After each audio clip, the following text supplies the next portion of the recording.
You can always trust me to put country above party and self, to hold sacred America's fundamental principles, from the rule of law to free and fair elections. We know what a second Trump term would look like. It's all.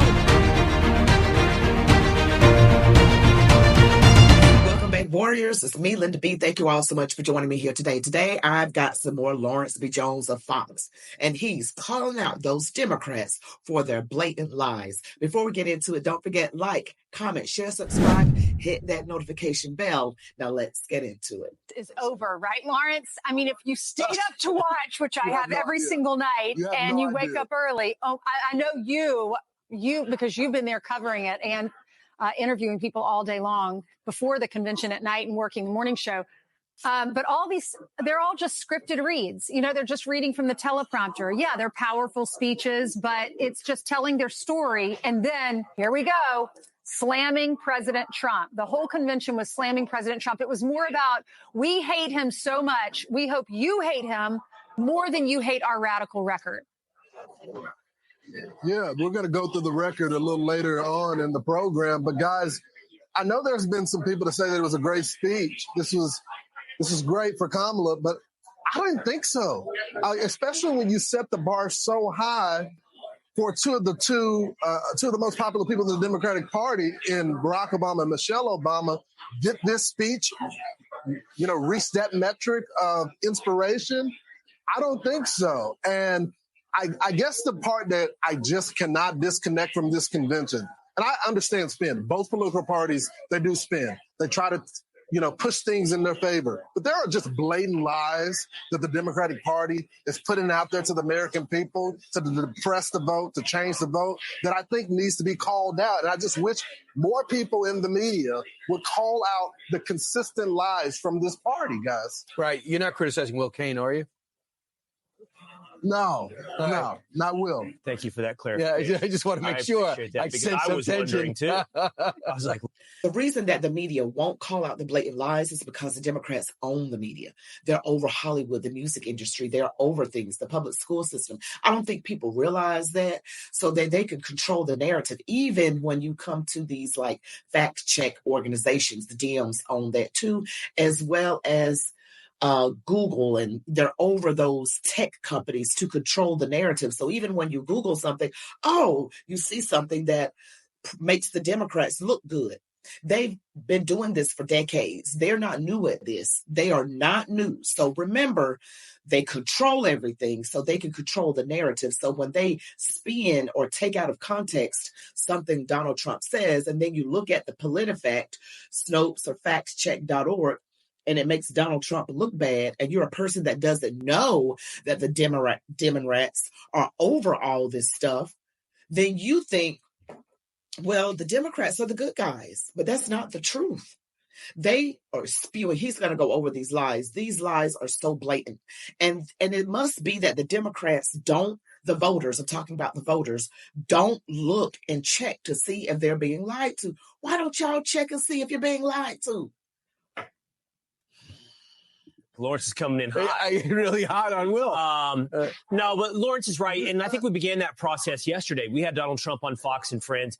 We asked him because Tim Walz began the story of, just as an example, saying Donald Trump wanted to institute a national abortion ban. I believe his exact words are, he wanted to enact a national abortion ban with or without Congress. And that is the exact same line, word for word, that was repeated last night from the stage by Kamala Harris.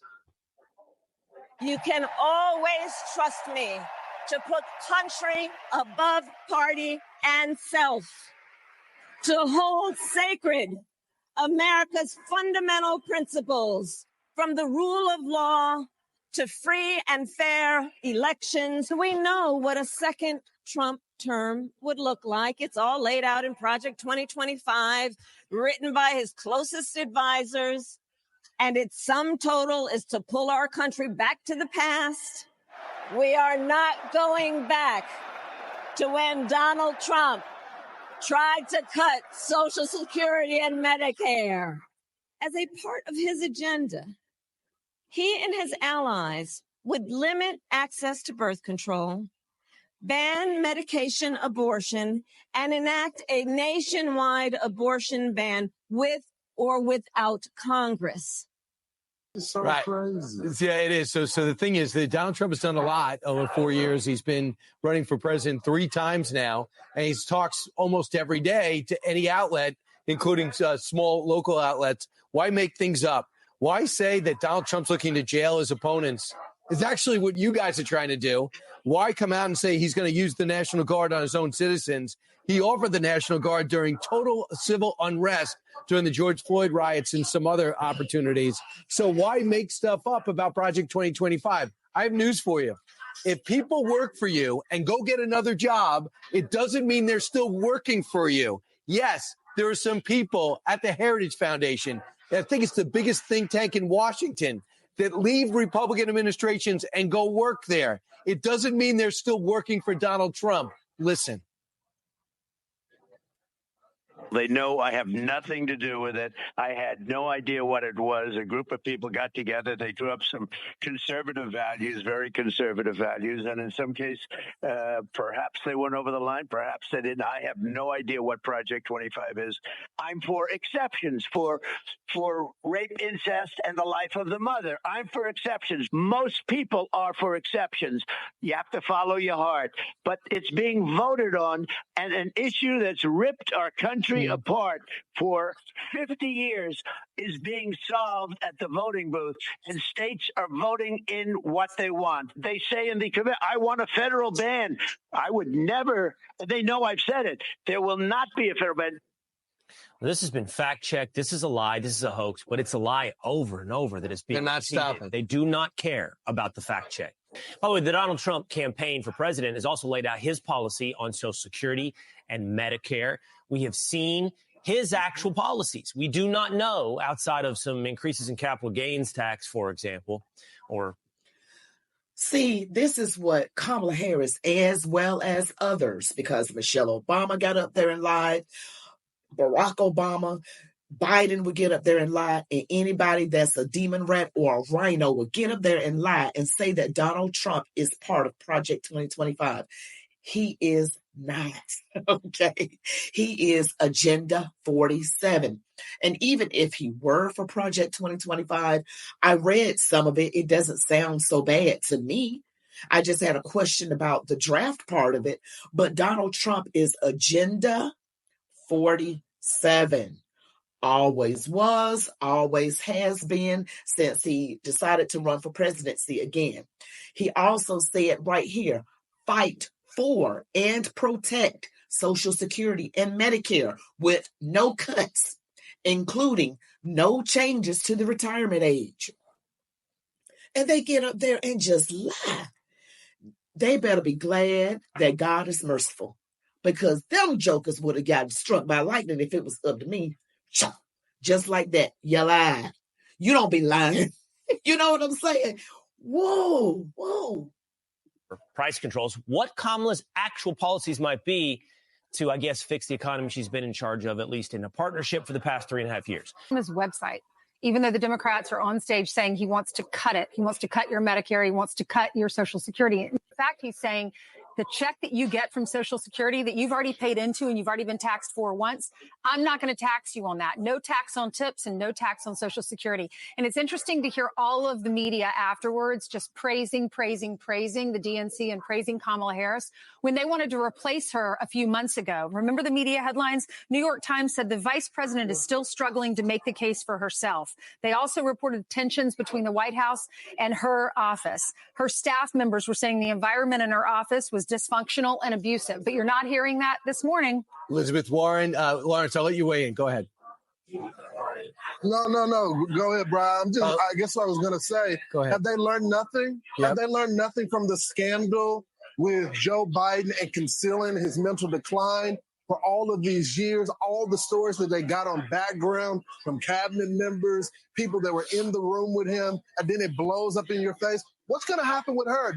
Does it take another debate for it to blow up again when she can't deliver a back and forth on policy? She couldn't even handle the pro-Hamas crowd. She couldn't even stand on the position there. All she could say is, I'm speaking. I'm sorry, that's not a spirited conversation. She could have said, hey, I stand with Israel in this moment. But instead she says, I'm speaking. Is that what she's going to do when she's on the debate stage with Donald Trump and he challenges her on some of her positions or say, Madam Vice President, you keep saying that I want to end Medicare. That's not true. And I've said this and this and this. And why did you steal my idea on no tax on tips?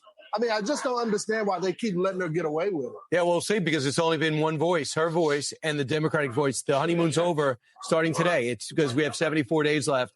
And just to build on your point, Elizabeth Warren basically called for a replacement. You got to have a replacement. And then Nancy Pelosi, when asked, is she? He goes, do you think that she's a good running mate for Joe Biden? Anderson Cooper asked, he goes, he thinks so. Really? And then she pushed Jamie Raskin said the same thing, couldn't even endorse her.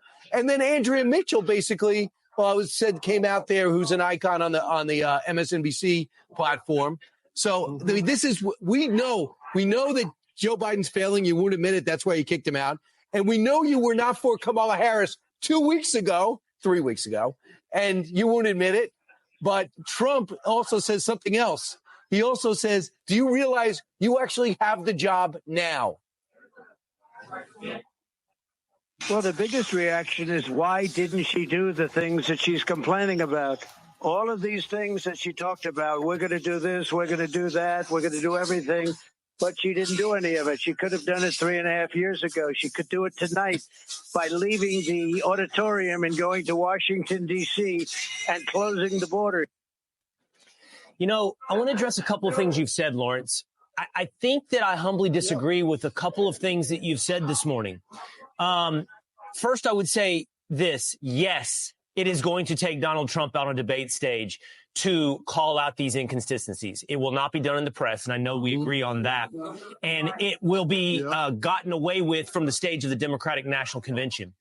But earlier you said she didn't achieve a level of inspiration to match that of Barack or Michelle Obama. I don't think that's her bar. I actually think that speech last night did the job for Kamala. It doesn't mean I think it should have done the job. I think that she told lies that we're highlighting this morning. The question is, what does a casual observer who might have been sitting out, who didn't want to vote for Donald Trump and saw the obvious decline in Joe Biden, think after last night? And I think she came out and she told a story about her own life that was appealing enough that it's going to take some real fact check to push back on. My point is, her bar wasn't Obama. It was Biden. And if she in any way inspired someone who was going, you know, that guy's senile, that guy shouldn't be holding office, if she anyway cleared the Biden bar, I think she did the job last night of increasing the chances for the Democratic Party. I think, too, that go ahead, Lawrence. No. I was just going to say real quickly, Ainsley, but does it get people to the polls, though? I think it's not just about speeches. It's about the most inspirational person that rallies voters. And I think that's one thing to Obama's credit that he had. It was, it's not just, you're not in an auditorium or giving some lecture for some average day speech. It has to be inspirational enough where people say, because right now, let's face it, there's a lot of people that are independents that are saying, screw it, maybe I just stay at home. I won't vote for any of the parties. Those are the people that Donald Trump and Kamala Harris have to go after us. Donald Trump at least has the burden of, at least things were better under him. And so my life depends on it. So I have to go vote for him with those independent voters. I'm not sure her speech met the measures of inspiration to say, okay, I can disregard my economic state and go vote for Kamala Harris. I guess that's what I was alluding to. Go ahead. She's running on vibes and running on joy. Does that translate into votes? It might. Some people might have watched this and said, I'm invigorated. I like what she stands for, even though we don't really know, but I like her speech and I believe her. I love that lady who's talking. She's saying, I like her speech, I like her vibe and what she stands for, although I don't really know what she stands for. All I know is she's for unaliving unborn babies. That I can't think of anything else. If you guys know anything else other than anything that she copied from Trump, she can't. I'm talking about an idea that's a good idea that originated with her, not something that she copied from Donald Trump, and not anything that's a lie. Okay, the things that they are talking about doing are lies because she's in the administration. She's in the White House as VP right now. She is the current VP. She could have done this 3.5 years ago. And like Donald Trump said, she could do that tonight. But guess what? She won't do it, Helfer. Helfer won't do it. I got that from my grandmother, who is now deceased. Lord, thank you for a good grandmother. But yes, we have to look at things from a non-emotional level. Facts over feelings. We cannot vote with our emotions because the Democrats are good at getting you hype, like you're at a cheer rally, like you're at I don't know, you're just at a spirit rally, like in high school, the pep club, just woo! But they don't tell you anything, and they demonize the other side, and they literally have no policies because right now, everything that they should have done for our country, they did not do. They literally overturned everything that Donald Trump did and made an absolute mess. So why would we vote for the mess? Why would we vote for a continued mess that literally makes no sense whatsoever? Woo, honey, don't get me worked up. When she spreads these lies, because I don't like Trump. But then when you look at her website and there's no policy on there, go to KamalaHarris.com. There's nothing about her policy, what she stands for. 0 sit-down interviews since she became the nominee. It's been a month. Primaries won. No one has voted for her to have this position so far. The first vote will be on November 5th. She's won 0 primaries in 2020. She won zero primaries in 2020. She dropped out. She was the first one to drop out that December. And then the next November was the election. So we watched her on the debate stage. People have said she doesn't prepare. Remember the interview when they're like, why aren't you going to the border? And she said, you've never been to the border. Well, I've never been to Europe. Her answer was, she wasn't prepared for that. And her staff has complained that she's not working hard. She's not prepared. That's what I noticed about her. I said, now she has to have some level of intelligence. She went to law school. She was a prosecutor and the AG over California. So she has to have some level of intelligence. But what this woman just said, she doesn't prepare. She doesn't work hard. She's just there. So she's just floating along. That is the ultimate definition of DEI hire. And I did another video with, I think it was Roland Martin. I'll try to remember to link it at the end of this one. Well, the reason that Joe Biden ended up picking Kamala Harris was because a group of Black women came to Joe Biden and said, you have better pick a Black woman VP. Here's the list. Pick somebody from this list. He picked Kamala Harris off of that list. She's not qualified. And I remember that interview with Lester Holt. He said, but you haven't been to the border. She said, but I also haven't been to Europe. And then she laughs and says, I don't understand the point of your question. You're the border czar, fool. I'm sorry, Lord. Please forgive me. You're the border czar. Okay? And you let all those people in. And then the one time you went to the border, it wasn't even the right part of the border. So, this facts over feelings. I think what's going to happen is when they have this first debate, she's going to be so prepared. She has a whole team that's surrounding her that hates Donald Trump so much and they want to win so badly that she's going to be prepared at that debate. Is that going to carry her into the election? If she becomes the president, then that's when you're going to see her start to fail, but they won't care. And that's when she'll have to do interviews and she won't be prepared, but they will not care because at that point she would have already won. Republicans are hoping that doesn't happen. They're hoping that Donald Trump wins on his record.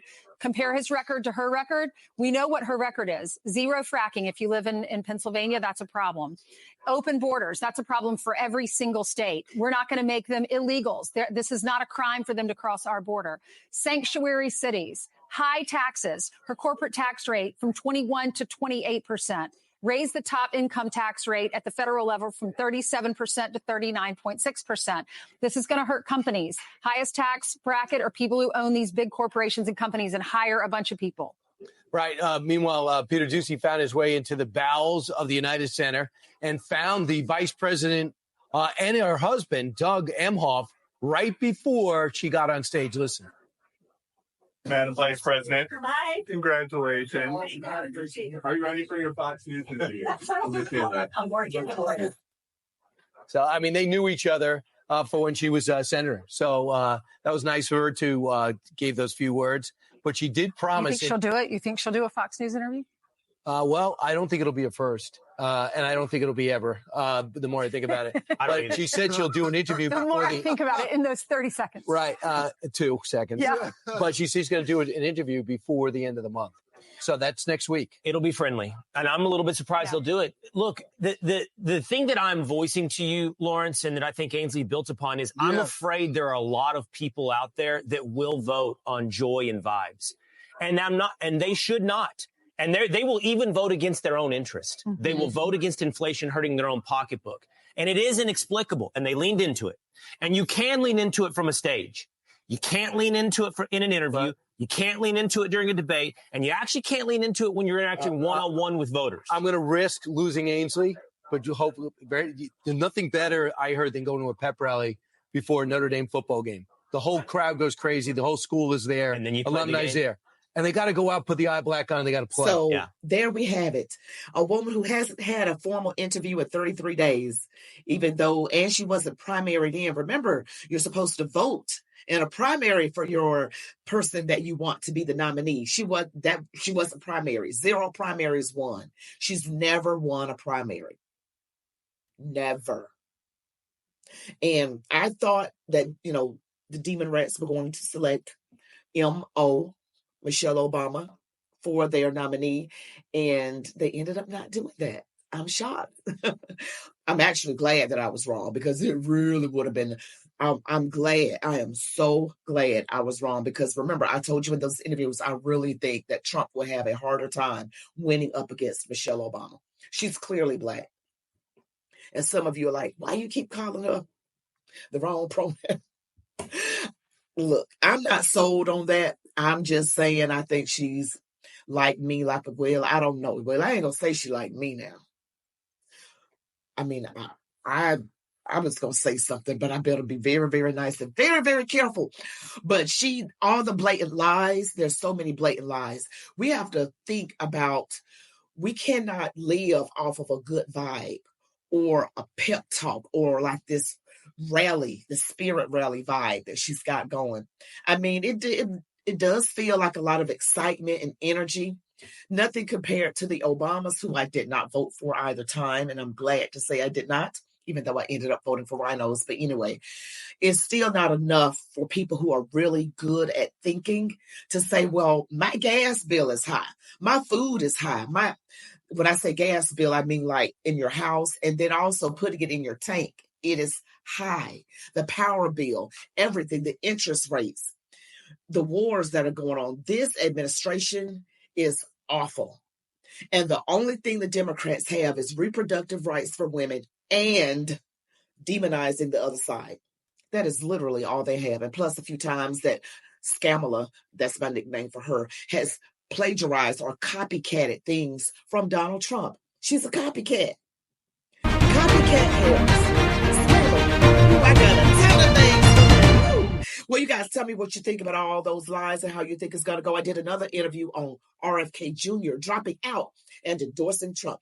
You all be blessed. Love God, your families, these United States of America. And as I always say, march on, warriors.